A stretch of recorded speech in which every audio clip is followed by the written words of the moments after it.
সেদিন সকাল সকাল একটা ফোন আসতে না আসতে আমি তুলে রিসিভ করার সাথে সাথেই বলল বন্দরে নাকি বড় যুদ্ধ লেগেছে। তাই কোনো কিছু না ভেবে, কোনো কিছু বিবেচনা না করে সাথে সাথে আমি আর সুমন বেরিয়ে পড়লাম আমার এই জাপান থেকে আনা জাপানি অস্ত্র নিয়ে।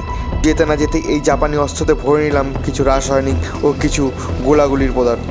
তাই সাথে সাথে ড্রাইভার চেঞ্জ করে সুমনকে দেওয়া হলো, কারণ ও এখন চালাবে এই জাপানি অস্ত্র আর আমি পিছনে বসে বসে চিৎকার করব, জয়ী হব, আমরা জয়ী হব, মারবো মরবো, মারবো মরবো।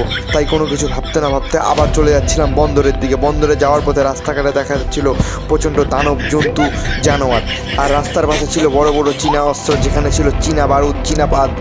সাথে সুমনকে বললাম তুই ভাই হেলমেট পরে নে, কারণ সামন থেকে গোলাগুলি হতে পারে, সেই থেকে বাঁচতে সুমন হেলমেটটি পরে নিল এবং রাস্তা ক্লিয়ার দেখে আমরা চলতে লাগলাম। পেছন থেকে আমাদের সৈন্যগণ্য আসছিল। এখানে দেখা যাচ্ছিল কিছু কিছু লোক চীনা এবং জাপানি ক্রস অস্ত্র